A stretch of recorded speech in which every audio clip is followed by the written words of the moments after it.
In the humid depths of central Vietnam, a weary American patrol pushed along a secured jungle route, unaware they were being funneled into a killing corridor. A routine supply escort turned deadly when elite Viet Cong sappers activated a chain of hidden traps designed to maim, confuse, and kill. Sergeant Mason Kearns wasn't your typical EOD transfer. For over a decade, he served in covert operations with U.S. Special Forces, a master of explosive ordnance disposal, and known for dismantling entire enemy kill zones with nothing but a wire cutter and a gut feeling. When Bao's elite sapper unit laid a trap to ambush the patrol, they had no idea they were targeting the man who once built the blast protocols they now mimicked. Kearns countered with a psychological reverse ambush strategy, turning the battlefield into a duel between trapmakers. What began as a standard jungle patrol would become a brutal chess match of death and vengeance. The Ho Chi Minh Trail would never be the same after Kearns walked it with a reckoning in his hands. Before we jump back in, tell us where you're tuning in from, and if this story touches you, make sure you're subscribed because tomorrow I've saved something extra special for you. The jungle breathed like a living thing. Humid air pulsed between towering trees draped in vines, carrying the scent of rot and growth in equal measure. Sergeant Mason Kearns felt it press against his skin, seeping into his pores, whispering warnings he couldn't quite decipher. "Keep it tight," Lieutenant Colburn called from the front of the patrol, his voice carrying the crisp edge of West Point polish that hadn't yet been worn down by Vietnam's reality. "Charlie's been active in this sector." Kearns adjusted the weight of his rucksack, eyes scanning the dense undergrowth as they moved. 6 months since Laos. 6 months since they'd pulled him from EOD and stuck him in this regular patrol unit. 6 months of trying to forget what he'd seen, what he'd done. "Sarge looks like he's seen a ghost," Private Henley whispered to Corporal Rizal. Too young to know better, too green to realize sound carried in the jungle. "Shut it, Henley," Rizzo to everyone who valued their teeth, muttered. "Kearns sees things we don't." Truer than the kid knew. Kearns caught Rizzo's eye and nodded slightly. The Filipino-American radio operator was the closest thing he had to a friend in this unit, the only one who didn't treat him like damaged goods after the transfer. The patrol, 11 men, including Kearns, moved deeper into the jungle, escorting supplies along what command assured them was a secure route toward a forward fire base. The Ho Chi Minh Trail lay somewhere to their east, a serpent's path of enemy movement running the length of the country. Something was wrong. Kearns felt it before he saw it. A prickling at the base of his skull, that sixth sense he'd developed in Laos. He raised his hand, motioning for a halt. Lieutenant Colburn turned, irritation flashing across his young face. "Problem, Sergeant?" "Something's not right, sir."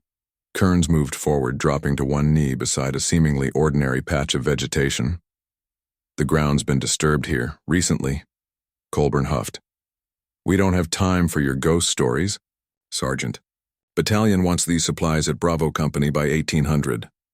"With respect, sir," Kearns began, but Colburn had already turned away, gesturing for the patrol to continue. "Move out." Sergeant Big Mike Latimer, a hulking presence with 3 tours, under his belt, spat tobacco juice into the foliage. "Lieutenant's got a point, Kearns. You've been jumpy since you joined us." Kearns said nothing. They didn't know. Couldn't know. He fell back into formation, but his eyes never stopped moving, scanning for the telltale signs he'd been trained to spot. 90 minutes later, they reached a small clearing where a narrow stream cut through the jungle floor. Colburn called, a 10-minute break. The men dropped their packs, grateful for the reprieve from the crushing humidity. Henley moved toward the stream, canteen in hand. That's when Kearns saw it. A tripwire almost invisible in the dappled light, set at ankle height near the water's edge. Too perfect, too precise, not the work of local guerrillas. "Henley, freeze." The private froze mid-step, 1 foot hovering inches from the ground. Kearns moved with controlled urgency, his voice steady despite the adrenaline surging through his veins. "Don't move. Don't breathe." The patrol watched in tense silence as Kearns approached the young soldier, who stood trembling with one leg raised, balanced precariously. "What's happening?" Colburn demanded, but the authority in his voice had faltered. Kearns didn't answer. He reached Henley and placed a steadying hand on the kid's shoulder. "When I say now, I want you to push off with your back foot and jump backward as hard as you can. Ready?" Henley's face had gone white. Yes, Sarge." "Now." Henley launched himself backward, colliding with Kearns, who absorbed the impact and pulled them both clear as his boot heel struck the earth where Henley would have stepped. The ground erupted. A circular section of earth sprang upward, revealing a pit lined with sharpened bamboo stakes, some tipped with what looked like excrement, designed to cause infection if they didn't kill outright. "Jesus Christ," someone whispered. Henley sat on the ground, shaking. "I didn't see it, I didn't—" "You weren't meant to," Kearns said quietly, moving toward the trap. He knelt beside it, studying the mechanism with clinical detachment. The construction was familiar. The angle of the stakes, the counterweight system, the nearly invisible trigger. His stomach tightened into a knot. "Punji pit," Colburn stated, trying to regain control. "Charlie's been using them since—" "This isn't typical VC work," Kearns interrupted, forgetting rank and protocol. "Look at the wiring, the pressure plate, the tension calibration." He pointed to barely perceptible markings etched into one of the wooden support beams. "That's a signature." "A what?" Colburn asked. Kearns ignored him, his mind racing. The markings, 3 parallel lines crossed by one diagonal, were identical to those he'd seen in Laos, on traps set by a North Vietnamese engineer known only as Bao. The man had been part of a failed CIA operation, one that had gone catastrophically wrong, one that still visited Kearns in his nightmares. "We need to change course," Kearns said, rising to his feet. "This area's been prepped. These aren't random traps." "We have our orders, Sergeant," Colburn replied stiffly. "The mission parameters—" "Will get us all killed," Kearns cut in. "With respect, sir, we're walking into a kill zone." The rest of the patrol watched the standoff with uneasy silence. Big Mike shifted his weight, eyes darting between the lieutenant and the trap. Even he seemed unsettled. "We proceed as planned," Colburn finally said, though his voice lacked conviction. "But we'll move with additional caution. Sergeant Kearns, you take point. Your eyes seem to be the sharpest today." It wasn't a concession so much as a challenge. Kearns nodded grimly. "Yes, sir." As the patrol regrouped, Rizzo sidled up beside him, adjusting the radio on his back. "What's got you spooked, man? I've seen you walk through minefields like they were Sunday parks." Kearns checked his rifle, eyes never meeting his friend's. "This isn't just any trap setter. I've seen this work before." "In Laos? The thing you never talk about?" A tense nod. "So what's the deal?" Rizzo pressed. Kearns finally looked at him, his expression flat but his eyes burning with an intensity that made Rizzo take a half step back. "This isn't a patrol route anymore, Rizzo. It's a killing corridor." His voice dropped even lower. "And the man who built it knows exactly what he's doing." The patrol moved out, Kearns taking point as ordered, but as they resumed their march through the green hell of Vietnam, he'd already made his decision. As soon as night fell, he would break from Colburn's route and scout ahead alone. What he'd find would either save them or confirm that they were already walking dead men. Darkness fell like a shroud over the jungle. The patrol had established a hasty perimeter in a small depression that offered minimal cover, but at least some concealment from enemy eyes. Lieutenant Colburn had insisted on maintaining radio contact with command, despite Kearns' warning about signal triangulation. Kearns lay in his hooch listening to the symphony of insects and distant artillery fire, waiting. When the lieutenant's breathing finally settled into the steady rhythm of sleep, he moved. Silent as a ghost, he slipped out of his shelter and, past the drowsy private on watch, one of Colburn's favorites more concerned with staying awake than actually keeping guard. Rizzo was waiting at the edge of the perimeter, eyes gleaming in the faint moonlight filtering through the canopy. "I figured you'd try something stupid," the radio man whispered. Kearns paused. "Go back to sleep, Rizzo. And miss the chance To save your ass when you step on a mine? Not likely. Rizzo slung his carbine over his shoulder. Besides, someone needs to tell these idiots what happened if you don't come back. Arguing would only waste time and potentially wake the others. Kearns nodded once and they melted into the darkness. They moved cautiously along the route Colburn had planned for the next day's march. The jungle was different at night, alive with shadows and whispers that played tricks on the mind. But Kearns wasn't looking for ghosts. He was hunting for the telltale signs of a man whose handiwork he knew all too well. He found the first trap 50 meters ahead, a simple tripwire connected to a claymore positioned at knee height. Too obvious. Kearns crouched beside it, studying it in the beam of his carefully shielded flashlight. "You gonna disarm it?" Rizzo asked, keeping watch. "No," Kearns murmured. "This is bait. Look." He pointed to nearly invisible fishing line running from the claymore to a secondary trigger mechanism hidden in the undergrowth. "Step over the main wire, think you're clear, then." He gestured with his hand, mimicking an explosion. "Jesus." "Bao always works in layers," Kearns said, more to himself than to Rizzo. With practiced precision, he traced the secondary wire to a third mechanism, this one attached to a bamboo whip studded with rusty nails. "He doesn't just want kills, he wants time to think between them." They continued forward, finding 3 more traps in quick succession, each more elaborate than the last. Kearns disabled them mechanically, his mind settling into a familiar, detached rhythm. This was the language he understood. Pressure plates, tension wires, counterweights, shrapnel dispersal patterns. Like reading the handwriting of an old adversary.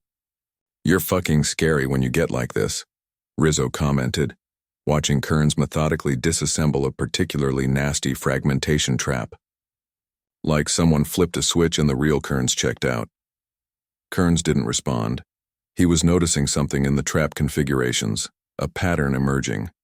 They weren't just defensive measures. They were arranged in a specific sequence, funneling potential victims toward. "There's something ahead," he whispered, holding up a fist. 30 meters forward, barely visible in the gloom, a dark shape protruded from the jungle floor. Kearns approached it with extreme caution, checking for triggers with every step. The smell hit them first, the unmistakable stench of decay. As they drew closer, the shape resolved into a human form, partially buried in the soft earth. An NVA regular, his uniform now host to colonies of insects. But it was the face that made even Kearns pause, or what remained of it. The eyes had been obliterated by bamboo shrapnel, leaving dark, empty sockets staring skyward. "Christ," Rizzo breathed, turning away. Kearns knelt beside the corpse, examining the area around it. The body itself was part of the trap, a psychological trigger. Any American patrol finding it would likely stop to investigate, perhaps gather intelligence from the body. And when they did, he found the pressure plate beneath the corpse's shoulder, connected to a buried charge powerful enough to take out anyone within a 3-meter radius. "This isn't random," Kearns said, his voice distant. "This entire section is designed as a message." "A message to who?" Rizzo asked. "To anyone who can read it." But Kearns knew better. The precise spacing of the traps, the use of the corpse, as both bait and weapon, the signature markings etched into the bamboo components. Bao was communicating directly to the Americans. No, not to the Americans. To him. Somehow Bao knew he was here. The realization triggered a flash of memory. Laos, 6 months earlier. Rain pounding on a tin roof. The smell of diesel and blood. A village that wasn't supposed to exist on any map. Colonel Ashby's voice crackling through the radio. "Package secure. Proceed with sanitation protocol." Kearns's own voice, younger and less certain. "Sir, there are civilians present, requesting confirmation of order." "That's why we're sending you, Sergeant, clean sweep, no witnesses." The face of a young Vietnamese engineer they'd captured, rage burning behind impassive features as he watched American soldiers herd his people into the central hut. "Bao." No one had told Kearns the man had a sister in the village. The explosives Kearns had planted, precisely calibrated for complete structural failure. The unexpected secondary explosion when the munitions cache they hadn't been briefed about detonated. The screams that still woke him in the night, Bao's face as he broke free in the chaos, locking eyes with Kearns before disappearing into the jungle. A promise written in that gaze. This isn't over. Kearns. Hey, you with me? Rizzo's urgent whisper snapped him back to the present. You went somewhere else for a minute. Kearns blinked, the jungle around him slowly coming back into focus. We need to head back. Now. They retraced their steps with greater speed, Kearns marking safe. Passages with broken branches positioned in a way only he would recognize. Dawn was approaching, the black of night softening to deep blue above the canopy. They slipped back into camp just as the early risers were beginning to stir. Lieutenant Colburn emerged from his hooch, eyeing them suspiciously as they returned. From the direction of the makeshift latrine, the cover story Rizzo had suggested. Either of you see anything during your midnight stroll? The lieutenant asked, his tone making it clear he knew they hadn't been answering nature's call. As a matter of fact, sir, Kearns replied evenly. I did. 10 minutes later, the patrol's officers and NCOs were gathered around a crude map Kearns had sketched in the dirt. The entire route ahead is a gauntlet, he explained, marking the locations of the traps he'd discovered. These aren't random emplacements, they're sequential, designed to funnel us into killing zones. And how exactly do you know that? Big Mike asked, suspicion heavy in his voice. Because I've seen this type of work before, Kearns replied, meeting the bigger man's gaze. This isn't just any VC unit. These are specialist sappers, led by a demolitions expert at least as qualified as any of our EOD teams. That's quite an assessment from a nighttime recon, Colburn said skeptically. Kearns looked up at him, his patience wearing thin. The corpse has been dead approximately 3 days. The trap configuration is methodical, professional, and there are signature markings on each component that identify the builder. Sir. He could see the doubt in Colburn's eyes. The lieutenant was weighing his options. Admit Kearns might be right and deviate from mission parameters, or dismiss the warning and maintain his authority. We need to change course, Kearns pressed. Move west for at least a click before turning. North, break their pattern. And delay our arrival at Bravo Company by how long? Colburn challenged. Better late than dead, sir. Henley, who had been silently watching from the edge of the group, spoke up. I believe him, Lieutenant. He saved my life yesterday. He saw something the rest of us missed. The young private's support was unexpected. Kearns gave him a small nod of acknowledgement. Colburn straightened, decision made.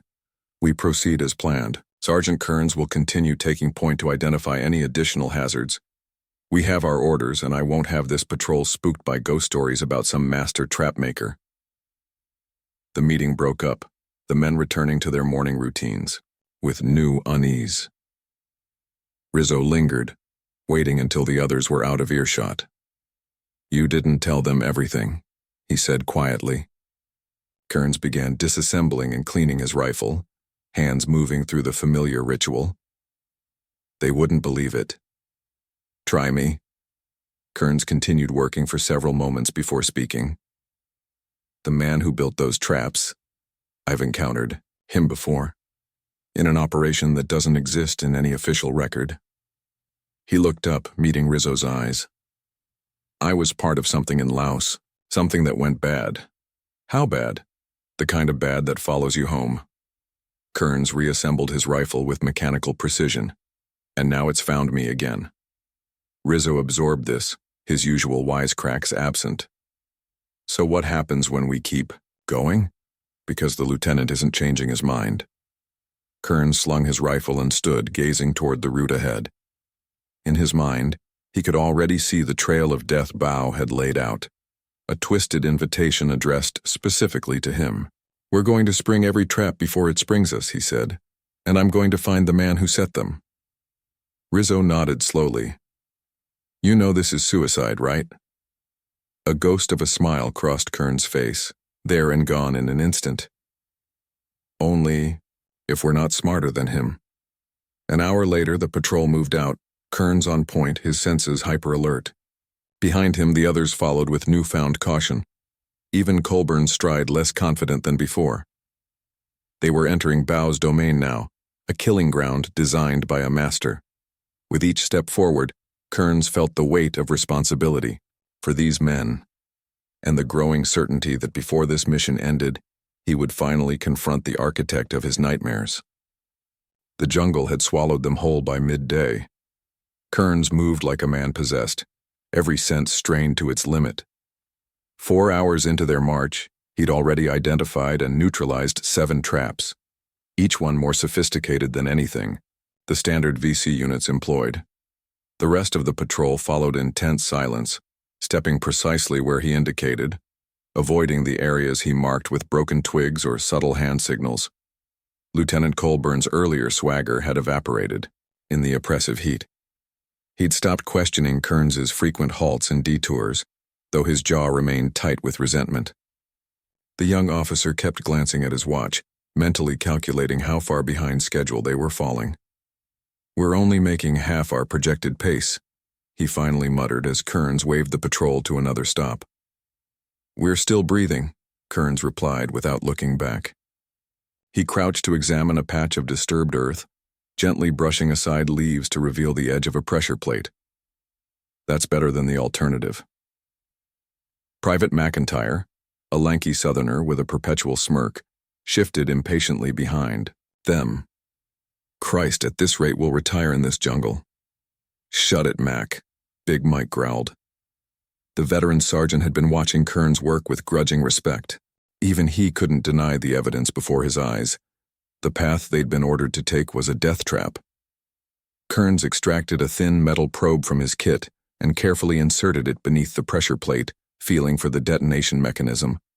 His hands moved with practiced precision, muscle memory taking over while his mind calculated angles and pressure points.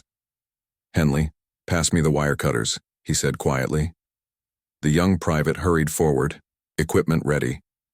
He'd become Kearns' unofficial assistant since the previous day's near miss with the punji pit, watching the demolitions expert with something approaching awe.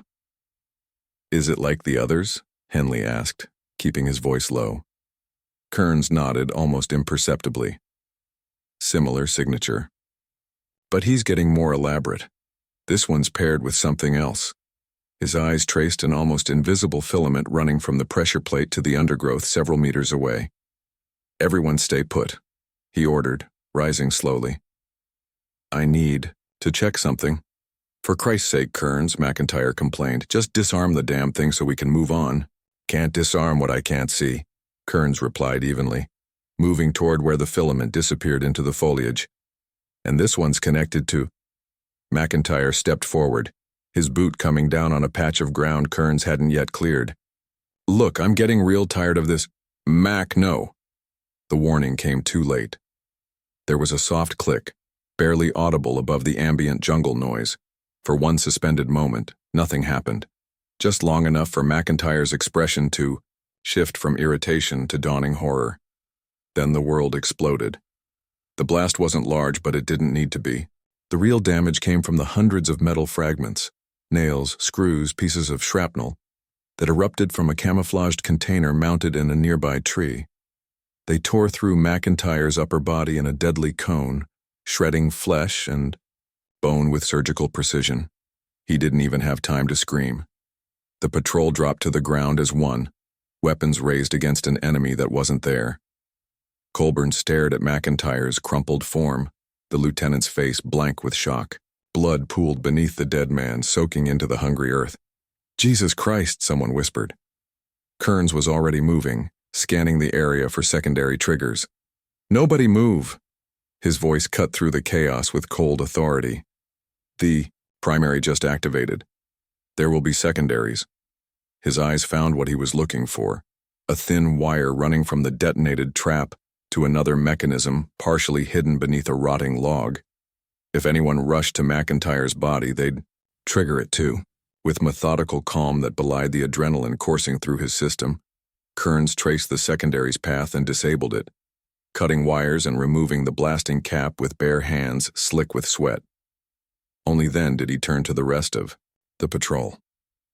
"Area's clear." The men looked to Colburn for orders, but the lieutenant seemed frozen, his gaze fixed on McIntyre's mangled body. "Sir," Kearns said sharply, "we need to secure the perimeter." Colburn blinked, coming back to himself. Yes, secure the perimeter, standard formation." But his voice lacked conviction, and everyone heard it. Telling and preparing this story took us a lot of time, so if you are enjoying it, subscribe to our channel. It means a lot to us. Now back to the story. Big Mike stepped forward, taking charge where the lieutenant faltered. "Johnson, Pearson, establish a watch. Rivera, check. R6. Henley, break out the medical kit. See if there's anything we can do for Mac." They all knew it was futile. McIntyre had been dead before he hit the ground. As the patrol reorganized, Kearns knelt beside the primary device, studying it with clinical detachment. The design was elegant in its simplicity. Pressure release rather than pressure activated, triggered when weight was removed rather than applied. It would never have registered on standard mine detection sweeps. He felt rather than heard Big Mike approach behind him. "What the hell are we walking into, Kearns?" The big sergeant's voice was pitched low, meant only for him. Kearns continued, his examination not looking up. "A hunting ground. For us?" "For me." Kearns straightened, meeting the sergeant's gaze. "The man who built these isn't just setting traps, he's sending a message." Big Mike's eyes narrowed. "What kind of message?" Instead of answering, Kearns pulled a notebook from his pocket and quickly sketched a diagram, the trap trigger mechanism, its connection to the secondary device, the precise arrangement of the shrapnel payload. "Look familiar?" he asked, holding up the drawing. Big Mike studied it, frowning. "Should it?" "It's a modified version of an American Claymore deployment, not standard VC tactics." Kearns turned the page and drew another schematic. "This was the trigger system we found yesterday." Another page. "And this was from the first trap that nearly got Henley." Understanding dawned on Big Mike's weathered face. "They're all variations on our own designs." Kearns nodded grimly. "Whoever built these was trained by us, or at least studied our methods extensively." He didn't mention Laos or Bao or the operation that had gone so catastrophically wrong. Some ghosts were better left unspoken even now. "So what's the message?" Big Mike pressed. "That he knows our playbook, and he's using it against us." Kearns closed the notebook. "This isn't random VC activity, Sergeant. This is personal." Before Big Mike could respond, Rizzo approached, his face grim. "Lieutenant wants you both. We're moving out in 10. "Moving out?" Big Mike's incredulity was palpable. "We just lost a man." "Orders are orders," Rizzo replied, though his expression made it clear where his own feelings lay. "But listen, I've been thinking. These traps, they're too sophisticated for regular VC." "We were just discussing that," Big Mike said. "So I've been sending coded updates to HQ," Rizzo continued. "Nothing explicit, just that we've encountered specialized enemy, sabotage, and evidence of embedded adversary with technical training." Kearns raised an eyebrow. "Without clearing it with Colburn?" A ghost of Rizzo's usual grin flickered across his face. "What the lieutenant doesn't know won't hurt his career." They rejoined the main group, where Colburn was attempting to rally the shaken patrol. McIntyre's body had been wrapped in a poncho, his dog tags collected, personal effects secured. Standard procedure, executed with the numbed efficiency of men trying not to think about their own mortality. "We continue on mission," Colburn announced, his voice steadier now, though his eyes avoided the poncho-wrapped form. "We can't extract in this terrain, and we're expected at Bravo Company. Sergeant Kearns will continue on point." No one protested. In the span of a few hours, the dynamics of the patrol had shifted fundamentally. Colburn still held nominal command, but every man now looked to Kearns for the decisions that would keep them alive. They moved out with renewed caution, leaving one of their own behind with a hastily dug grave and a field marker. The jungle seemed to close in behind them, erasing their passage as if they'd never been there at all. Kearns led them through the green labyrinth with cold precision, his earlier reluctance now replaced by a predatory focus. He wasn't just avoiding traps anymore, he was hunting their creator. Each disabled device was a clue, each signature marking a breadcrumb leading toward Bao. The afternoon stretched into evening, the light filtering through the canopy turning golden, then gray. They'd covered less ground than planned, but had avoided further casualties. As dusk approached, Colburn finally called a halt. "We'll establish a night perimeter here," he ordered, gesturing to a small clearing backed by a rocky outcropping. "Standard watch rotation. No fires." The men moved with the weary relief of soldiers who've survived another day in the field. Kearns, however, felt no such comfort. Something about the clearing nagged at him. An irregularity in the natural formation, a pattern just beyond conscious recognition. He circled the perimeter slowly, checking sight lines and potential approaches. The rocky outcropping provided good cover from behind, but something about its shape seemed almost deliberate. As the others set up their defensive positions, Kearns moved closer to the rocks, running his hand along the weathered surface. Near the base, almost hidden by undergrowth, his fingers found an anomaly, a series of marks carved into the stone. He pushed aside the vegetation, revealing what had been hidden. 3 parallel lines crossed by one diagonal, Bao's signature, and beside it something new. A sequence of notches arranged in a pattern Kearns recognized instantly. It was a cipher they'd used in Laos, a simple code known only to the handful of Americans involved in that operation. With growing dread, he translated the message in his head. "Welcome back, American. I saved you for last." Kearns' blood ran cold. The message wasn't just confirmation that Bao knew Americans were in the area. It was addressed specifically to him. Somehow the Vietnamese saboteur had identified him among the patrol members. This wasn't just a series of traps anymore. It was a duel, and Bao had just made the opening move. As darkness fell over the jungle, Kearns stared at the carved message, his mind racing. Behind him, the patrol settled in for a night of uneasy rest, unaware that the real game was only beginning. The hunter had become the hunted. 2 kilometers away, in a camouflaged observation post nestled high in the trees, Bao Chuang lowered his field glasses with the satisfied smile of a chess master who has just placed his opponent in check. "They have established their night position exactly where we predicted," he said in Vietnamese, his voice carrying the precise diction of a man who had once taught engineering at Hanoi University. "Your terrain analysis was excellent, Lieutenant."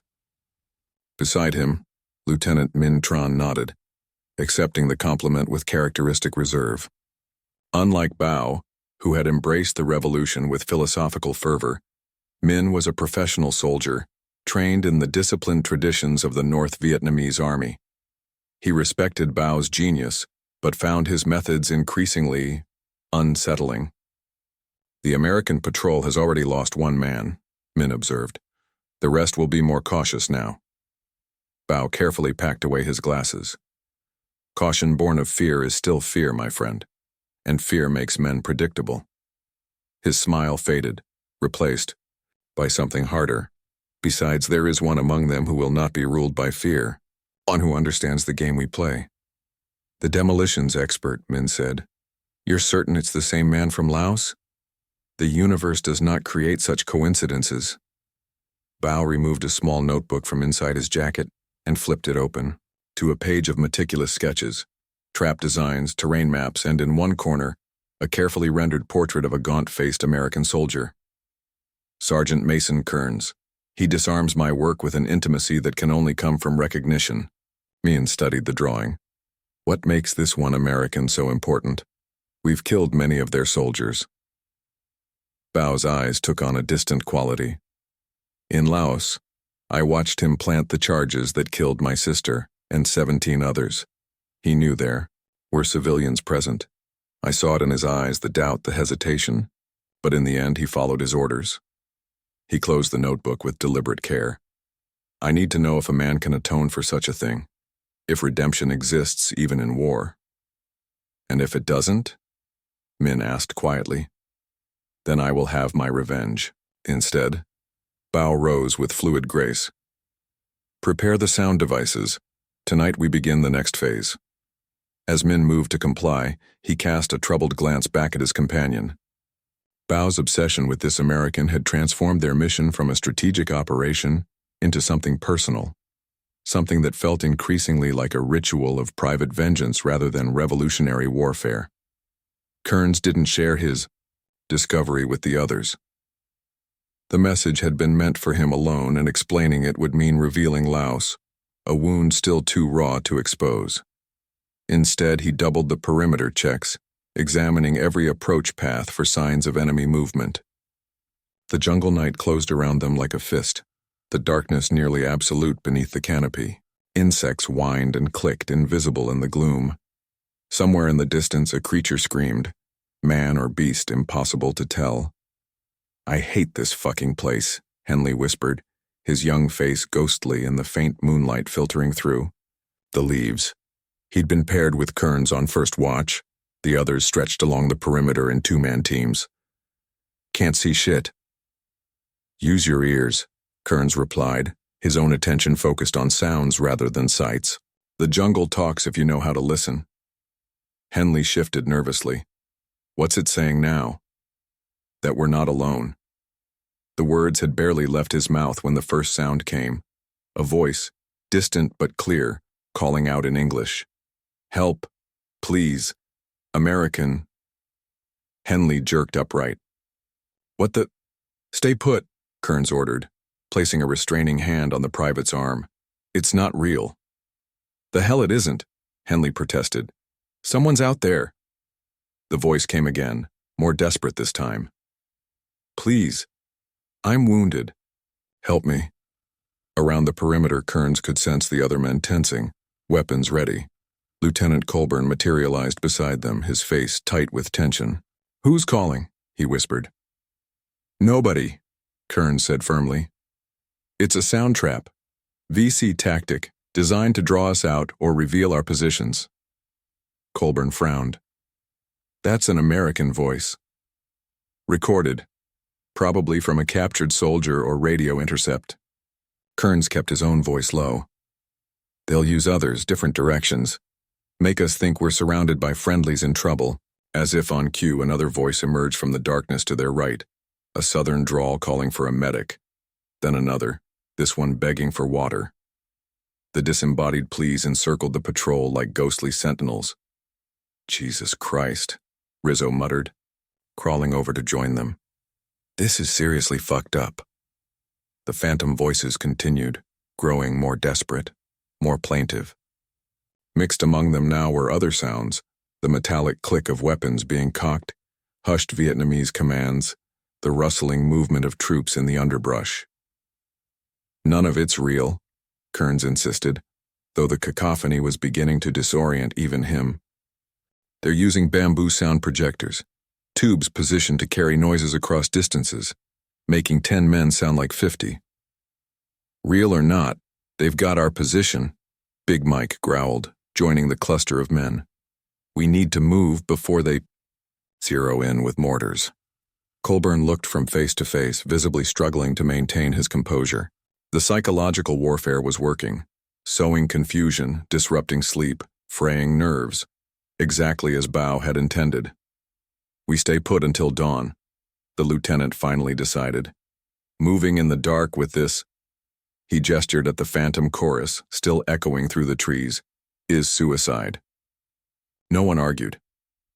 The patrol settled into a tense vigilance, every sense straining against the barrage of auditory deception.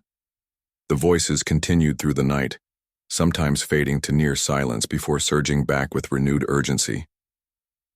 By first light, not a man among them had slept. They moved out with the sluggish caution of the exhausted, Kearns once again taking point. The jungle seemed different somehow, more oppressive, the shadows deeper, every rustle of leaves a potential threat. It happened 2 hours into their march. Johnson, a quiet Midwesterner who'd been with the unit 6 months, stepped onto what appeared to be solid ground. The earth gave way beneath him with a sickening suddenness.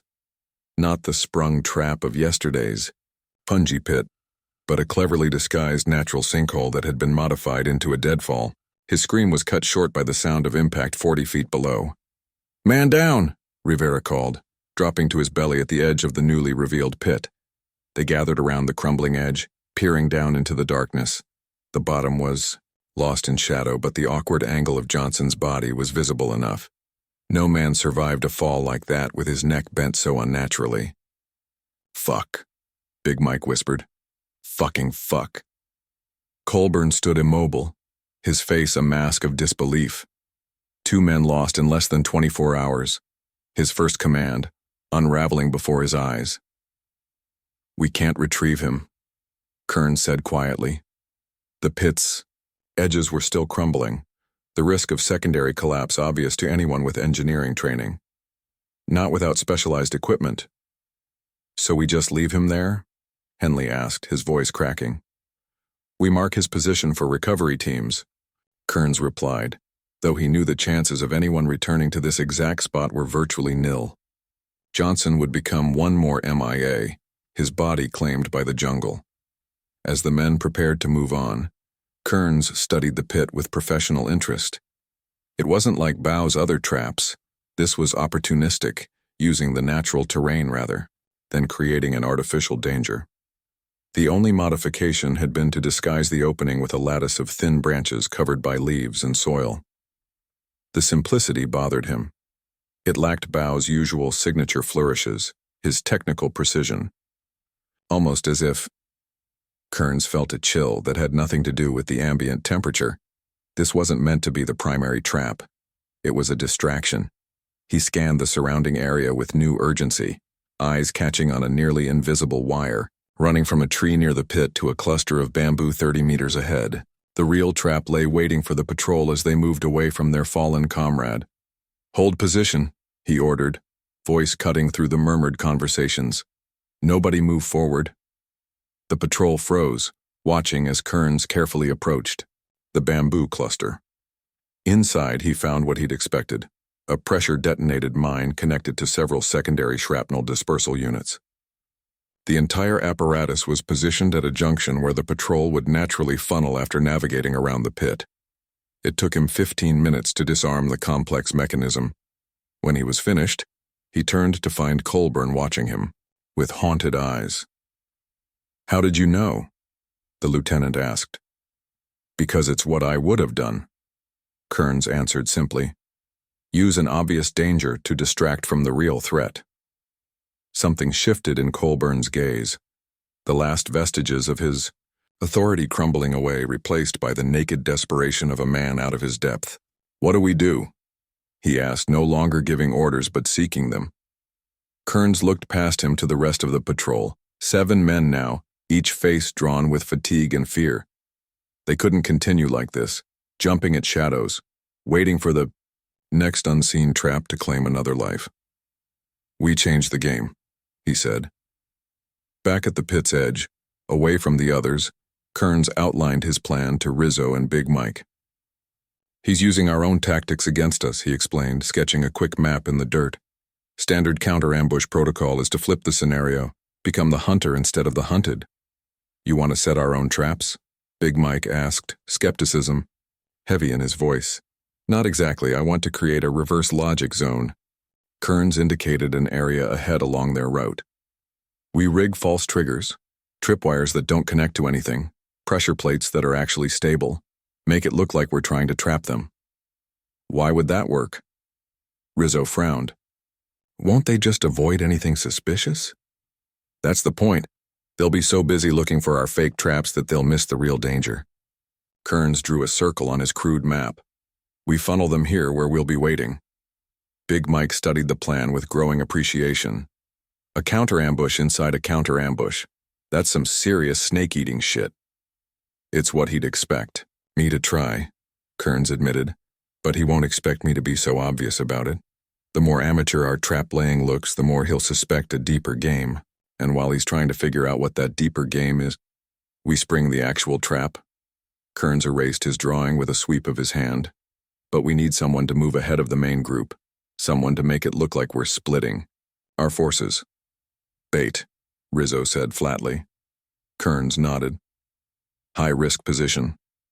I'll do it, Rizzo volunteered without hesitation. You sure? Kearns asked, though he'd already known what his friend would say. Rizzo's trademark grin made a brief appearance. Better me than Henley. Kid would probably trip over his own bootlaces.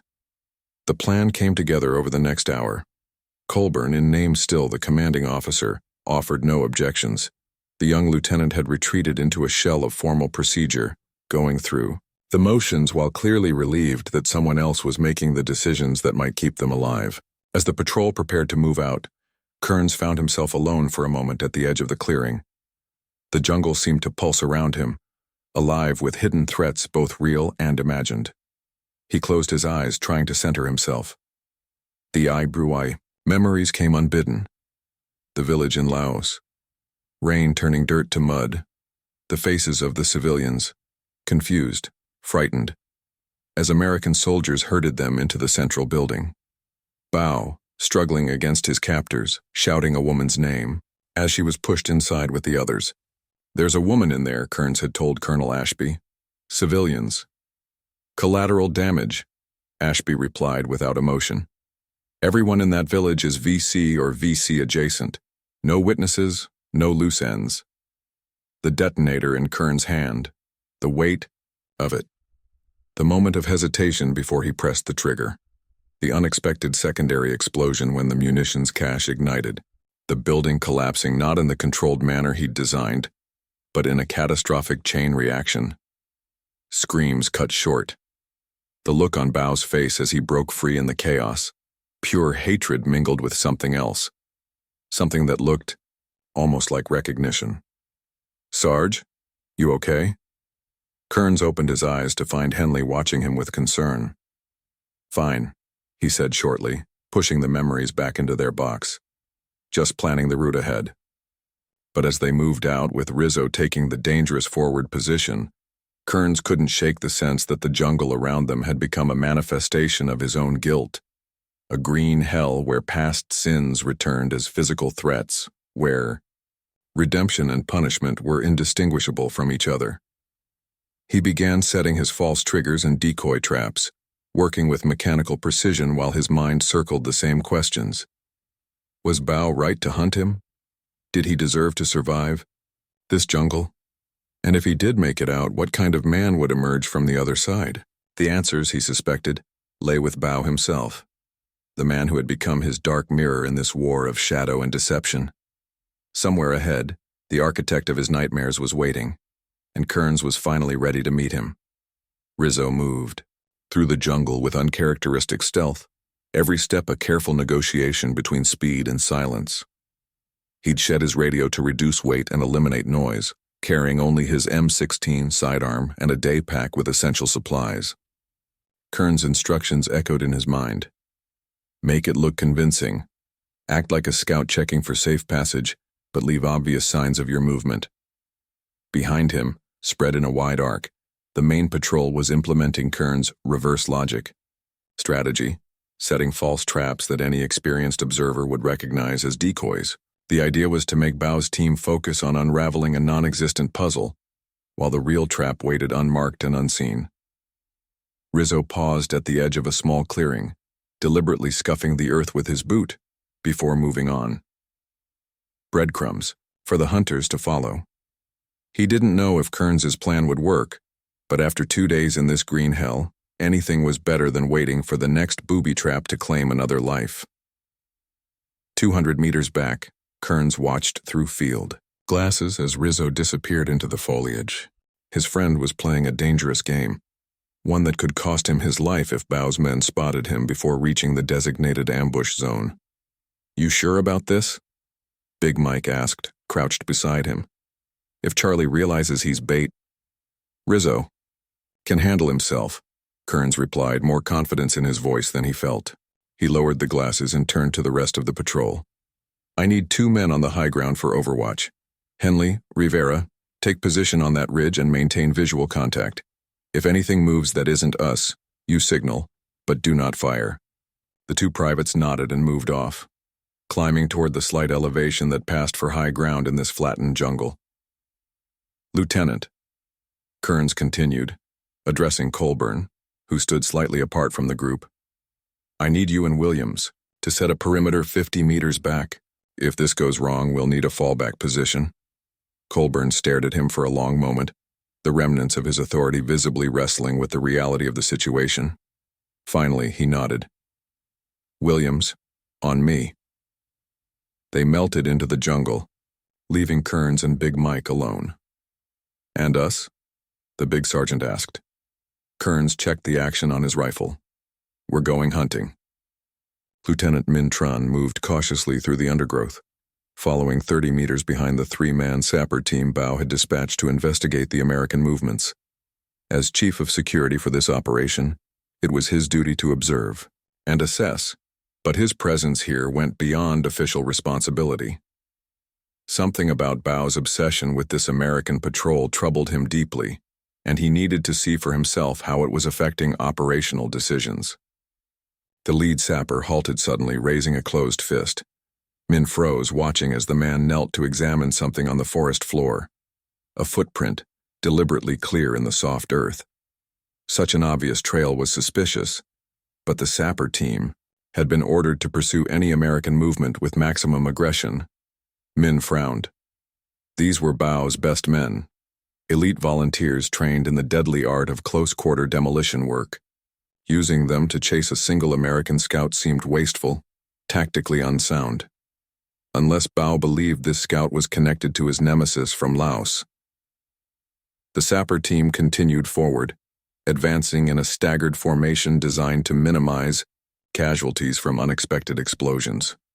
They moved with practiced caution, checking for tripwires, pressure plates, and other common triggers, but something in their manner suggested confidence rather than concern. They believed they were the predators here, not the prey. Min knew better.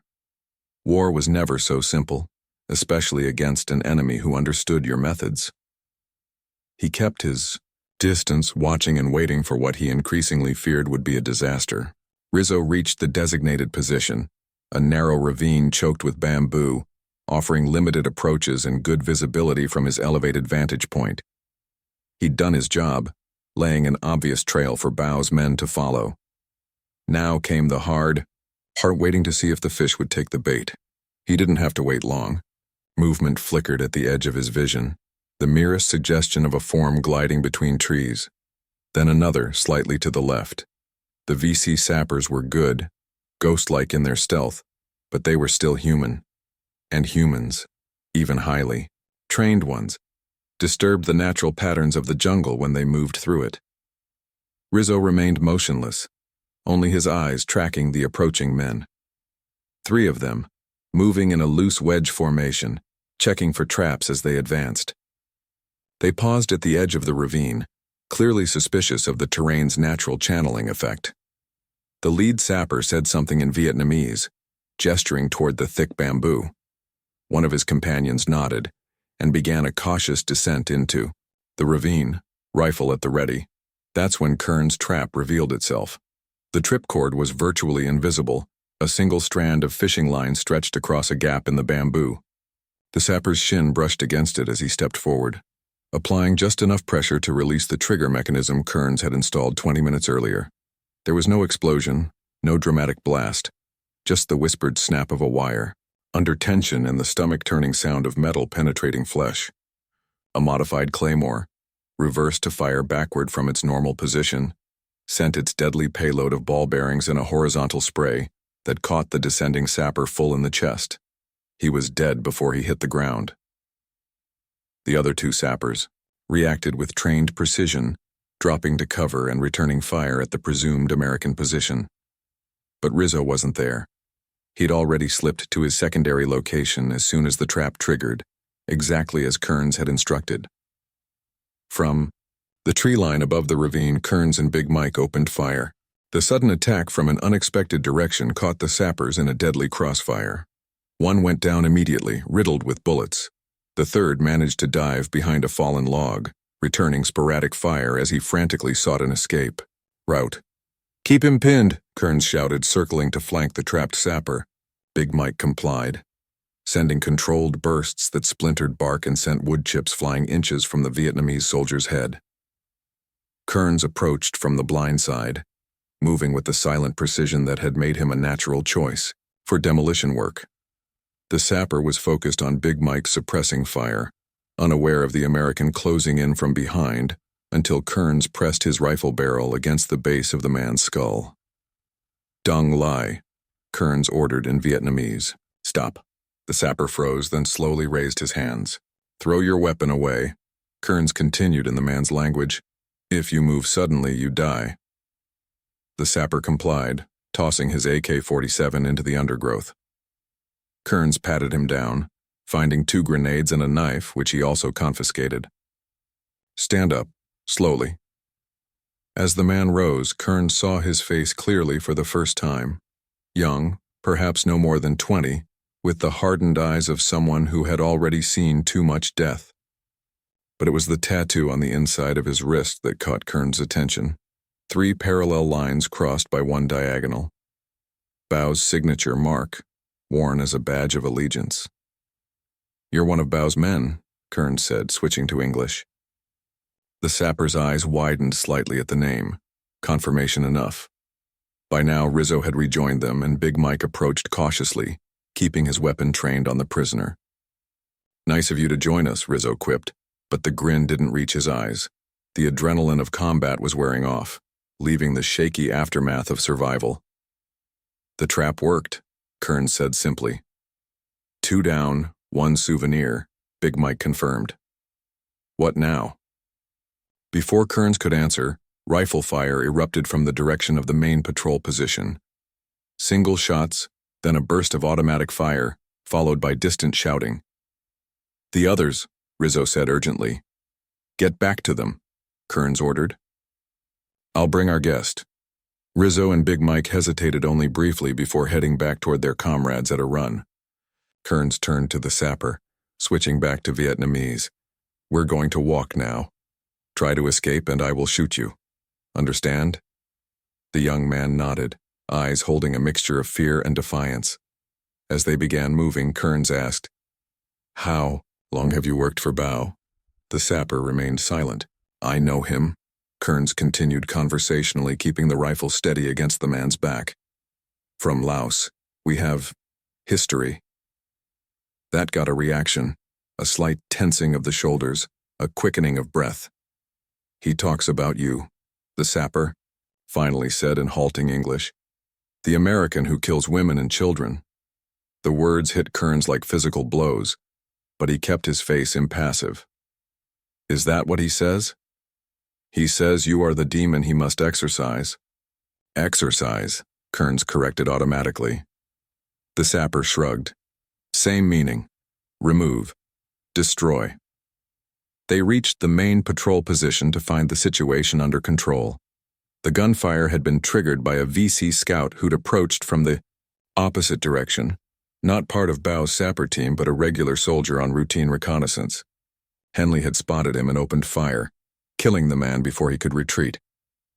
Colburn stood over the body, his face pale but composed. When he saw Kearns with the prisoner, something hardened in his expression. "We need to interrogate him," the lieutenant said, reasserting his authority now that the immediate crisis had passed.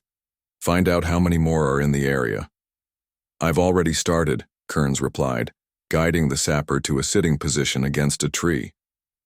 "He's one of Bao's elite team, the master trap setter I told you about." "Can he lead us out of this maze?" Colburn demanded. The sapper looked between them, clearly understanding more English than he let on.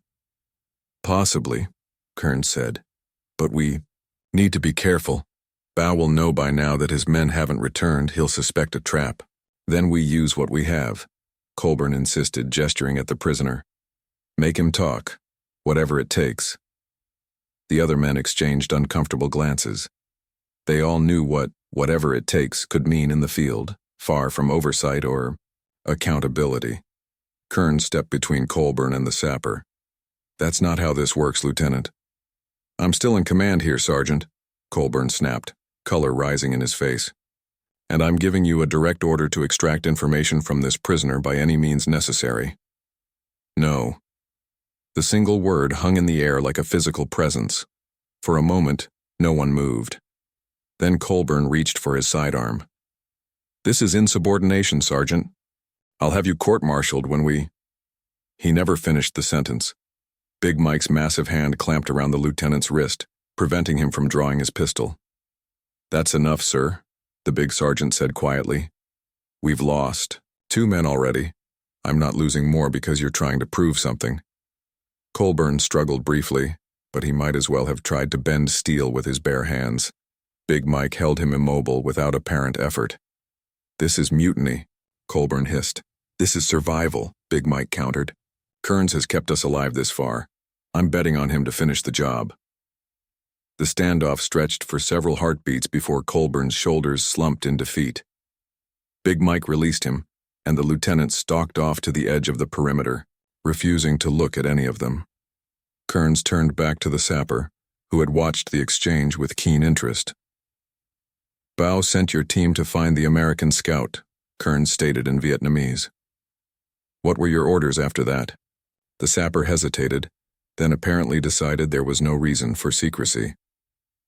"Follow him back to the main group, identify the demolitions expert by his behavior, report his position. And then? Then Bao would come himself." Kearns absorbed this, a grim satisfaction settling over him. "He wants to finish what started in Laos.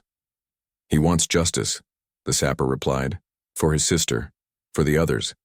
Before Kearns could respond, Henley called out from the edge of the clearing. "Sarge, you need to see this." Leaving the prisoner under Big Mike's guard, Kearns joined Henley, who was kneeling beside what appeared to be a freshly disturbed section of earth. "I was checking the perimeter and found this," the young private explained, pointing to a shallow depression. "Thought it might be another trap, but—" He used the muzzle of his rifle to brush away some loose soil, revealing what lay beneath. Bones. Human bones, jumbled together in a mass grave. Kearns counted at least 3 skulls before Henley recovered the grisly discovery. "There's more over there," Henley whispered, gesturing to another disturbed patch several yards away. "And there. It's like a boneyard." Kearns surveyed the clearing with new understanding. This wasn't a random location. It was one of Bao's killing grounds, where previous patrols or perhaps lone soldiers had met their end, buried in shallow graves that nature was already beginning to expose. "Jesus," Rizzo muttered, joining them. "How many do you think?" "Too many," Kearns replied. He turned back toward their prisoner, his resolve hardening. "Keep watch. I need to finish my conversation." But as he approached the sapper, a shot rang out from the jungle beyond their position, a single precise round that took the Vietnamese soldier under the chin, killing him instantly. The patrol dropped to defensive positions, weapons trained on the tree line. But no further shots came. "Sniper," Big Mike growled. "One and done." Kearns studied the trajectory of the shot, the precise placement. Not just any sniper, a message. Bao was eliminating loose ends, ensuring his captured man couldn't reveal any more information, and demonstrating that he could reach them even now in what they had believed was a secure position. "Pack up," Kearns ordered. "We move in 5 minutes." "Move where?" Williams asked, voicing what they were all thinking. "We've got Charlie all around us, setting traps, taking pot shots." "We move to higher ground," Kearns said firmly. "Find a defensive position we can hold until extract." As the men prepared to move out, Rizzo pulled Kearns aside. "That guy knew you," he said quietly. "From what happened in Laos. Level with me. What the hell did you do over there that's got this VC engineer so obsessed with you?" Kearns was silent for a long moment, the weight of memory pressing down on him like a physical burden. Finally, he met his friend's gaze. "I was part of a CIA-led black op," he said, voice barely above a whisper. "Village sanctification, they called it, eliminating VC base camps along the Ho Chi Minh Trail. Except this one village, it wasn't just VC. There were civilians, women, children." Understanding dawned in Rizzo's eyes. "Bao's sister," Kearns nodded. I placed the charges myself. Was supposed to be a controlled demolition. Take out the main structure where they'd gathered the suspects for questioning. But there was a munitions cache in the basement we didn't know about. He closed his eyes briefly. When it went up, God, Rizzo, the screams. You were following orders, Rizzo said, though the words sounded hollow even to him. I hesitated, Kearns admitted. Almost didn't do it. But in the end, he shook his head. Bao was there. They'd captured him earlier that day. In the chaos after the explosion, he escaped. The last thing I saw was his face, watching me across the burning courtyard. He knows it was me. Rizzo was quiet for a moment, absorbing this. So this whole thing, the traps, the mind games, it's personal. It's justice, Kearns corrected, echoing the sapper's words. At least in his mind. And in yours? Kearns had no answer for that. In his observation post, Min Tran carefully closed Bao's notebook and replaced it exactly as he had found it. The pages he'd examined contained not just tactical analyses and trap designs, but detailed drawings of the American demolitions expert, Sergeant Kearns, and obsessive notations about Laos, about revenge, about a sister lost to American bombs. And on the final page, a phrase written over and over in both Vietnamese and English, "Redemption is the fire." Min slipped from the post and made his way to where Bao stood with his rifle, still warm from the shot that had silenced their captured. Comrade, was that necessary? Min asked quietly. Bao didn't look at him, his gaze fixed on the distant American position. He failed his mission. This was mercy. And the loss of our best sapper team? Is that mercy too? Now Bao turned, his eyes burning, with an intensity that made Min take an involuntary step back. They served their purpose. The Americans revealed their hand, and their leader. Kearns, Min said. Something flickered across Bao's face. Surprise, quickly masked. You know the name. I know many things, Min replied carefully, including that this operation has become a personal vendetta rather than a military objective. Bao's laugh was a harsh, brittle sound. Personal? Is it personal to seek justice for 17 civilians killed on American orders? Is it personal to hunt the man who murdered my sister? You've lost perspective, Min insisted. These psychological games, these elaborate traps, they're not how we win this war. I'm not trying to win the war, Bao said softly. I'm trying to balance the scales. He turned away, signaling that the conversation was over. But Min wasn't finished. The Americans are moving to higher ground, he reported. Based on their trajectory, they'll reach the limestone ridges by nightfall. If they establish a defensive position there, they won't, Bao interrupted, because I'll be waiting for them. He checked his rifle methodically. No more proxies, no more games. It's time Kearns and I finished what began in Laos. As Bao strode away, issuing orders to their remaining men, Min stayed behind, troubled by what he'd seen. That evening, by the light of a carefully shielded candle, he wrote a letter to his wife in Hanoi, words he knew he would never send.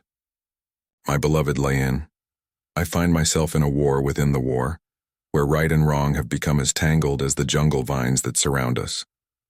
The man I follow has lost his way, consumed by a thirst for vengeance that blinds him to our true purpose here. Perhaps there comes a time when each soldier must choose which war he is fighting, the one his country declared, or the one his conscience demands. I fear that moment approaches for me, and I do not yet know which path I will take. If I do not return, know that my last thoughts were of you and of the peaceful Vietnam we dreamed of building together. He folded the letter carefully and tucked it inside his jacket, close to his heart. Then he gathered his equipment and set out after Bao toward the limestone ridges where the Americans and a reckoning waited. The storm that had been building all day finally broke, rain cascading through the canopy in sheets. In the gathering darkness, two forces converged on the high ground, one driven by survival, the other by vengeance, and at their centers, two men bound by blood and fire and the terrible weight of the past. Rain hammered the jungle, transforming dirt to mud and dry stream beds into rushing torrents. The patrol moved with desperate urgency, each man fighting exhaustion as they climbed toward the limestone ridges that rose like broken teeth against the darkening sky. Kearns led them through the downpour, following a barely visible game trail that wound between massive karst formations. "Up ahead," he called over the drumming rain, "that ravine with the twin rock spires' natural bottleneck." Rizzo squinted through the deluge. "Defensive position?" "Better," Kearns replied, a grim intensity in his voice. "It's where we end this." The ravine was perfect, a narrow corridor flanked by near-vertical limestone walls, with a rocky shelf at its center that rose several meters above the surrounding terrain. The entrance was wide enough for 3 men to walk abreast, but it quickly narrowed, creating a natural funnel. Anyone approaching would be exposed to fire from multiple angles, with minimal cover available. "Henley Williams, establish a perimeter," Kearns ordered as they reached the ravine's mouth. "Big Mike, I need you on overwatch from that ridge. Rizzo with me." The men moved with practiced efficiency, even Colburn falling into line without protest. The lieutenant had retreated into a shell of silent compliance, his earlier assertiveness washed away by the reality of their situation, stranded in enemy territory, outmaneuvered at every turn, dependent on a sergeant with a mysterious past for their survival. As the others took their positions, Kearns led Rizzo deeper into the ravine, to the elevated rock shelf that would serve as their command post. "We've got maybe 3 hours before full dark," Kearns said, shrugging off his pack. "We need to turn this place into a killing zone." Rizzo nodded, already understanding the plan. "You're baiting the trap." "He'll come," Kearns confirmed. "Bao wants me, not the patrol. If I make myself the obvious target, he'll walk right into whatever welcome party we arrange." Rizzo's usual humor was absent, replaced by a soldier's calculating assessment. "What do you need?" "Rig the radios as decoys, make it sound like we're calling for extract. He'll try to triangulate the signal." "On it." As Rizzo set to work, Kearns unfolded a topographical map, protected from the rain by his poncho. He marked their position and the likely approach routes Bao would use, mentally cataloging the resources they had available: 4 claymore mines, 2 thermite grenades, various tripwires, and the natural defensive features of the ravine itself. Not enough. Not against someone like Bao. Henley approached, his young face a mixture of exhaustion and determination. "Perimeters. Secure, Sarge. What else do you need?" Kearns studied him for a moment. The frightened kid who'd nearly stepped on a punji stake 3 days ago was gone, replaced by a soldier tempered in the forge of combat and fear. "I need mines placed here, here, and here," Kearns indicated points on the map. "Claymores, angled, for maximum dispersal. Think you can handle it?" Instead of the nervous hesitation Kearns expected, Henley nodded confidently. "No problem. I've been watching how you set the triggers. I can do it." "I'll come with you," Kearns said, gathering the equipment, but Henley shook his head. "With respect, Sarge, you're needed here for the overall plan. I got this." Something shifted in Kearns's chest, a mixture of pride and regret that this young man had learned such deadly skills so quickly, under such terrible circumstances. "Be careful," he said simply. "These claymores are our equalizer." "Yes, sir," Henley replied, accepting the mines with steady hands before disappearing back into the rain. For the next 2 hours, the patrol transformed the ravine into an elaborate, defensive position. Rizzo rigged the radios to broadcast automated messages at irregular intervals, creating the impression of multiple communication points. Williams and Rivera established firing positions covering all approaches, while Big Mike maintained overwatch from the ridge above. Kearns worked alongside them all, but his focus was on a more personal touch, a psychological component that only Bao would understand. Using his combat knife, he carved a series of symbols into trees and rocks along the likely approach routes, the same 3 parallel lines crossed by 1 diagonal that served as Bao's signature, but with a subtle alteration. Kearns added a 4th line, transforming the symbol into something new. It was a message only Bao could decode, a challenge, and an acknowledgement, all in one. As dusk approached, Kearns gathered the patrol for a final briefing. The rain had eased to a steady drizzle, but the jungle remained draped in mist and shadow, the visibility poor. "They'll come after dark," he explained, indicating the mapped approach routes. "Bao will send scouts first, testing our perimeter. We let them get close enough to see our position, then drive them back without exposing our full defensive setup." "What if they bring reinforcements?" Williams asked. "We're only 7 men. Bao won't want a large force," Kearns replied. "This is personal for him. He wants the satisfaction of taking me out himself." Colburn, who had been silent throughout the preparations, finally spoke. "So we're risking our lives to settle your private vendetta with this VC engineer?" The words hung in the humid air, giving voice to the question they'd all been avoiding. Kearns met the lieutenant's gaze steadily. "We're fighting to survive, sir, and the best way to do that is to eliminate the man who's been hunting us for the past 3 days." He paused, letting that sink in. "If we can take out Bao, the rest of his unit will likely retreat. They're following him out of loyalty, not because this is a strategic operation." Colburn held his gaze for a long moment, then nodded reluctantly. The earlier hostility had faded, replaced by the pragmatic acceptance of a man who simply wanted to get his remaining soldiers home alive. "What's our exfil plan?" Big Mike asked. "Once we deal with Bao, we head north to grid coordinates Delta 39er, Kearns said, pointing to the map. "There's a landing zone there used for supply drops to the local ARVN units. If we can reach it, we can call for extract." The men nodded, the plan simple enough in theory, though they all understood the gulf between planning and execution in this merciless jungle. As they dispersed to their positions, Rizzo lingered behind. "You didn't tell them everything," he said quietly. Kearns checked the action on his rifle, not meeting his friend's eyes. "What do you mean?" "You're not just setting a trap. You're setting bait." Rizzo's voice was flat. "Yourself." "It's the only way," Kearns replied, finally looking up. "Bao won't commit fully unless he believes I'm vulnerable, and the only way to make that convincing is to actually be vulnerable." Rizzo shook his head. "That's a suicide play, man." "Not if you guys have my back." Kearns managed a small, tight smile.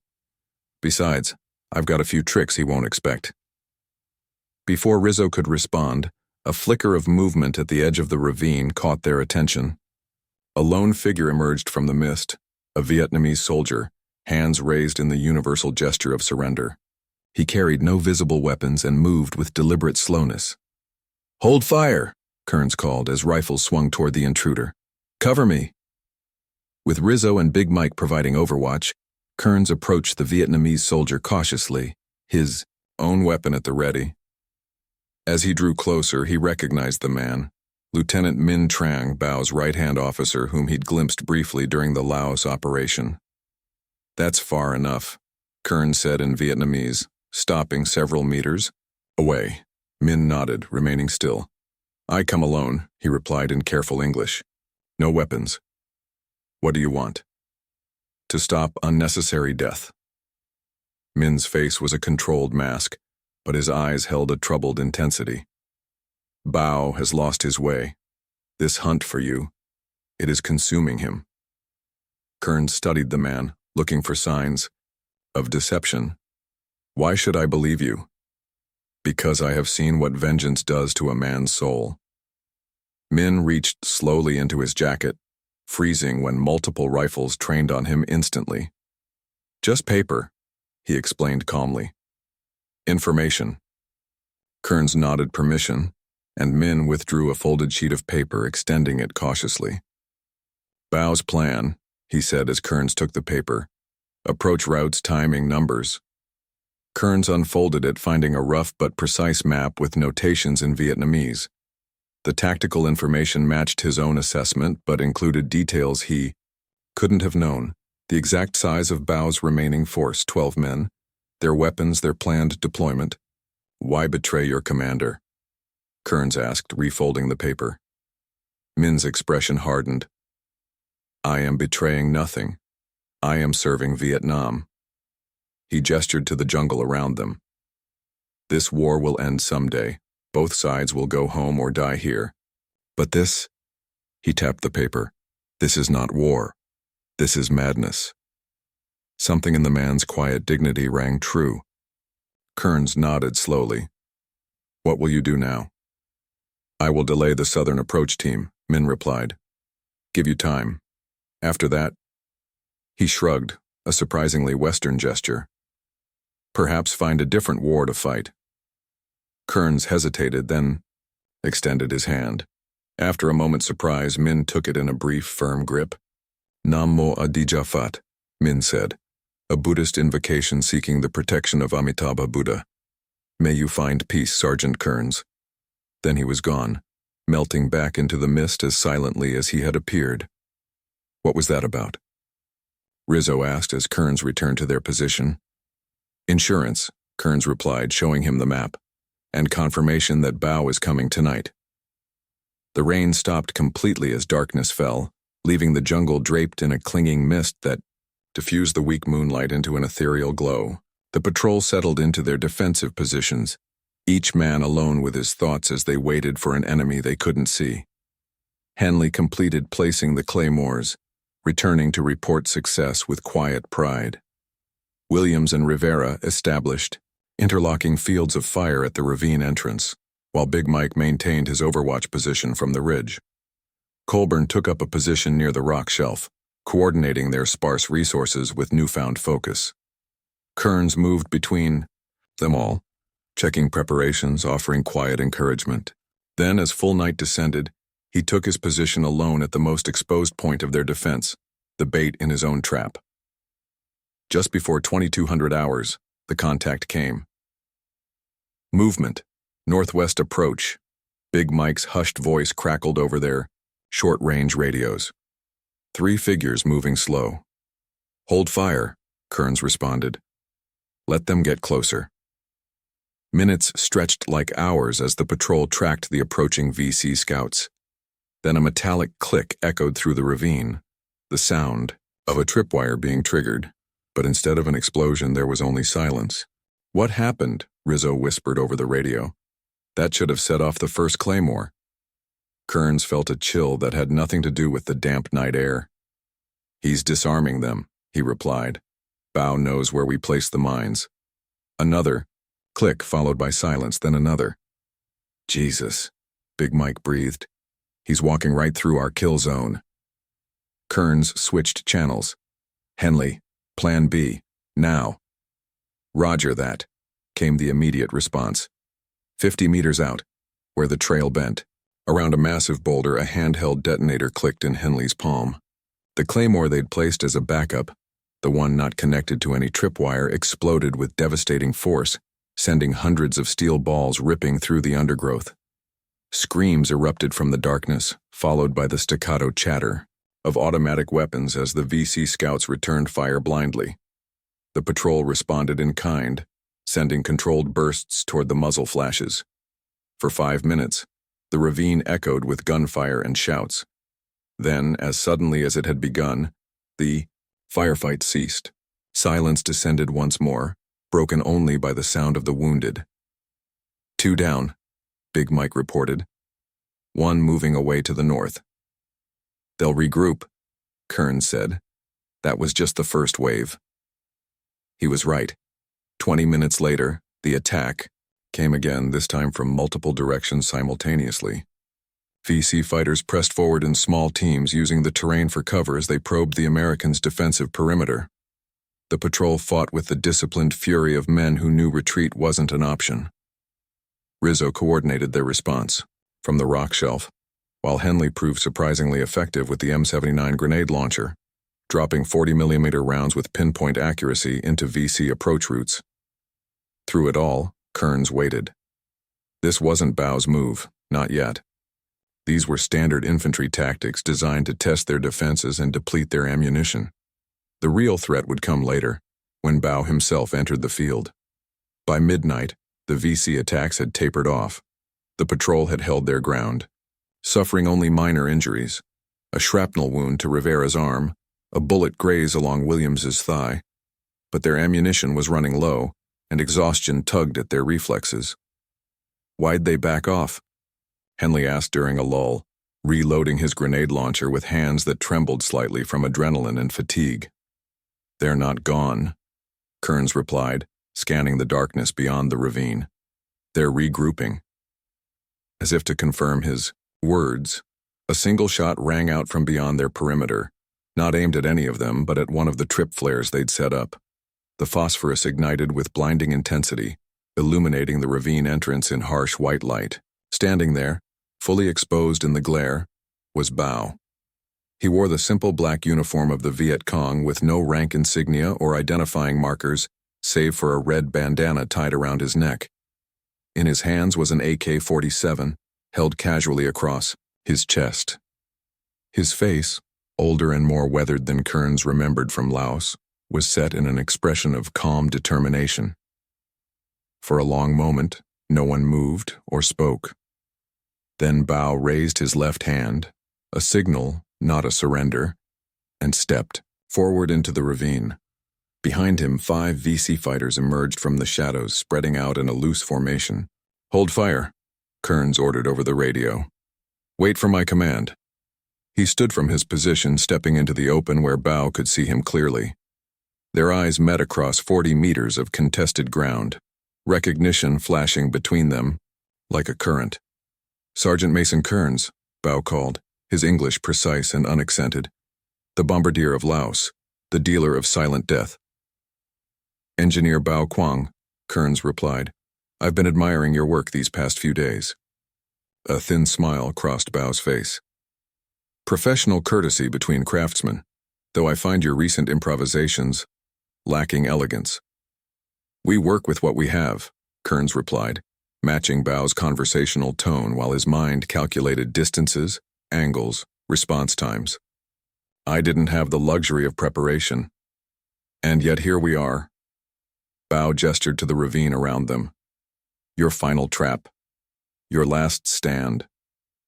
Did you think I wouldn't recognize it for what it is?" "I was counting on it," Kearns said honestly. Bao's smile widened fractionally.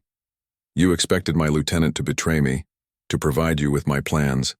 A cold weight settled in Kearns's stomach. "Where is Min Tran?" "Attending to his conscience," Bao replied dismissively.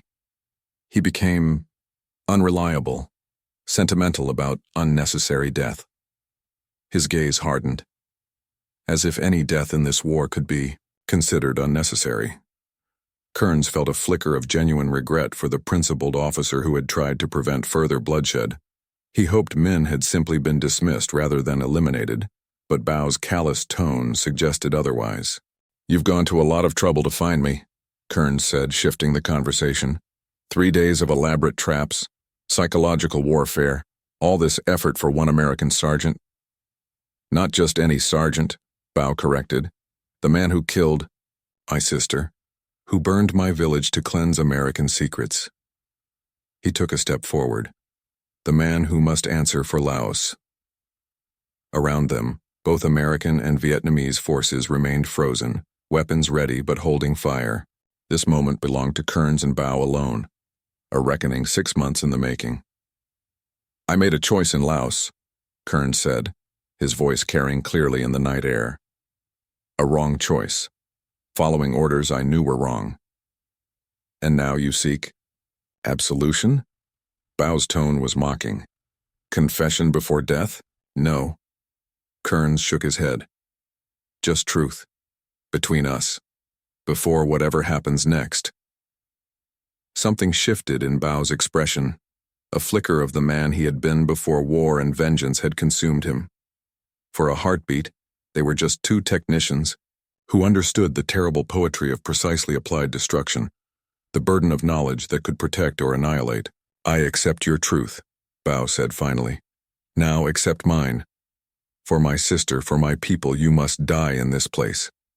He raised his rifle to fire, the signal his men had been waiting for. But before he could pull the trigger, the night exploded around them. The remaining claymores detonated simultaneously, not where they had been placed originally, but where Henley had repositioned them after Kearns recognized Bau's strategy. The ravine entrance became a killing ground, steel balls and shrapnel, tearing through Bau's exposed forces. Kearns dove for cover as the patrol opened fire, their coordinated volley catching the VC fighters in a deadly crossfire. 3 went down immediately, their bodies crumpling like puppets with cut strings. Bau, however, moved with the instinctive speed of a man who had survived 100 similar ambushes. He rolled behind a boulder, returning fire with controlled bursts that forced Kearns to keep his head down. "Rizzo, hit the north ridge!" Kearns shouted over the din. Rizzo didn't hesitate. The thermite grenade arced through the air, landing precisely where Kearns had indicated, a crevice in the limestone. While where they'd packed additional explosives, the thermite ignited with searing heat, setting off the charges. The resulting explosion sent tons of rock cascading down, partially blocking the ravine entrance and eliminating any possibility of VC reinforcements joining the battle. They were sealed in, Americans and Vietnamese alike, committed to a fight that would end only when one side was completely destroyed. Through smoke and dust, Kearns spotted Bau moving laterally along the ravine wall, attempting to flank their position. With hand signals, he directed Big Mike to suppress the remaining VC fighters, while he pursued Bau deeper into the narrowing corridor of stone. The 2 men stalked each other through the chaotic battlefield, each anticipating the other's movements, each searching for the momentary advantage that would decide their contest. Gunfire and shouts receded behind them as they penetrated deeper into the ravine, toward the final trap Kearns had set, one he hadn't shared with the rest of the patrol. Bau paused at a junction where the ravine split in 2, clearly recognizing the strategic importance of the position. His eyes swept the ground, the walls, searching for the telltale signs of a tripwire or pressure plate. "No traps here, Bau," Kearns called from cover 20 meters away. "Just us now." Bau pivoted, firing a quick burst that chipped stone inches from Kearns's head.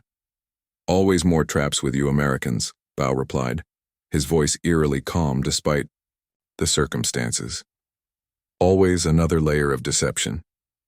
"Not deception," Kearns corrected, shifting position. "Contingency." He squeezed off 2 shots, forcing Bau to duck behind a boulder. The Vietnamese engineer was good, moving unpredictably, using minimal cover to maximum effect. This wasn't the academic Kearns had glimpsed in Laos, but a hardened guerrilla fighter who had mastered the art of survival in the most unforgiving environment on Earth. They continued their deadly dance, exchanging fire and position, working their way ever deeper into the ravine. Neither could gain a decisive advantage. Too evenly, matched in skill and determination, too familiar with each other's methods. Finally, they reached the end of the passage, a natural alcove backed by a sheer limestone wall. Nowhere left to run, nowhere to hide. Kearns stepped into the open, his rifle trained on the only approach. Bau emerged moments later, his own weapon, raised. For a long moment they faced each other in silence, 2 apex predators at the end of their hunt. "It seems we have reached an impasse," Bau said finally. "A fitting end, perhaps." "It doesn't have to end this way," Kearns replied, though he knew the words were empty even as he spoke them. Bau's smile was cold. "How else could it end? You took everything from me in Laos. My family, my future, my belief in a world where justice exists. And killing me will restore those things? No." Bau's honesty was stark. "But it will balance the scales. It will give meaning to their deaths." Kearns felt the weight of his rifle, the pressure of his finger on the trigger. One slight increase in pressure and Bau would cease to exist. One moment of decision, just like in Laos.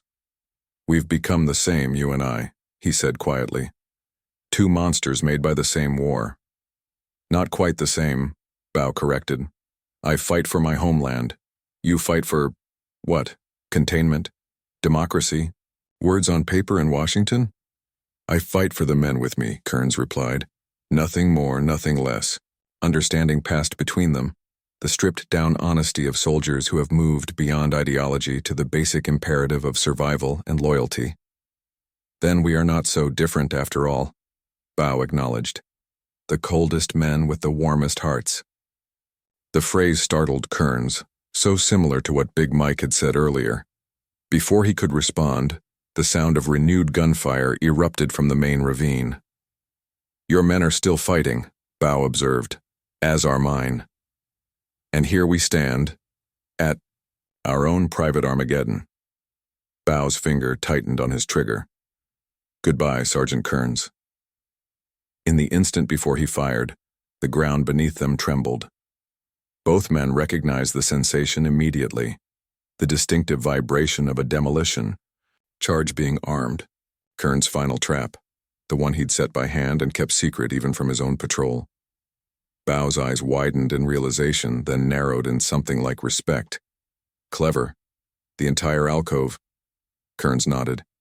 Wired to collapse, enough explosive to bring down tons of limestone, burying us both. Bao glanced at the detonator visible in Kearns' left hand. A suicide play. If necessary. For the first time, genuine emotion crossed Bao's face. Not hatred or vengeance, but a complex mixture of admiration and resignation. You've changed since Laos, he said softly. The man I saw there would never have sacrificed himself. That man died in Laos, Kearns replied. Along with your sister, along with any illusion that following orders absolves responsibility. Bao lowered his rifle slightly, not surrendering but acknowledging the stalemate they had reached. What now then? We shoot each other? You trigger your final trap? We walk away as if none of this happened? Before Kearns could answer, a familiar voice called from the passage behind them. Sarge, you okay in there? Henley. The kid had followed him, disobeying orders to stay with the main group. Bao's rifle swung toward the sound, instinct overriding, their moment of connection. Kearns reacted without thinking, lunging forward as Henley appeared at the entrance to the alcove. Get down, Kearns shouted, tackling the young private as Bao fired. The bullet meant for Henley caught Kearns in the shoulder, spinning him to the ground. Pain exploded through his body, but he maintained his grip on the detonator, rolling to face Bao once more. The Vietnamese engineer stood frozen, his expression unreadable as he processed what had just happened. Kearns sacrificing himself to save a comrade. The very antithesis of the man who had followed orders in Laos without regard for innocent lives. In that moment of hesitation, Big Mike appeared behind Henley, his massive frame filling the passage. His shotgun roared once, the sound deafening in the confined space. Bao staggered backward, blood blossoming across his chest. But he didn't fall. With inhuman determination, he steadied himself against the wall, raising his rifle for one final shot aimed directly at Kearns' heart. Redemption is the fire, Bao whispered. Kearns pressed the detonator. The world exploded into chaos. The limestone ceiling fractured along predetermined stress lines, massive chunks breaking free and plummeting downward. Kearns shoved Henley toward the passage, where Big Mike grabbed the private and bodily hauled him to safety. The last thing Kearns saw before dust and darkness engulfed him was Bao's face, calm, almost peaceful, as the mountain came down around them both. Up next, we have 2 more incredible stories that are waiting for you. Just click the image you want to watch and it will take you there. If you enjoyed this video, make sure to subscribe, it would mean a lot.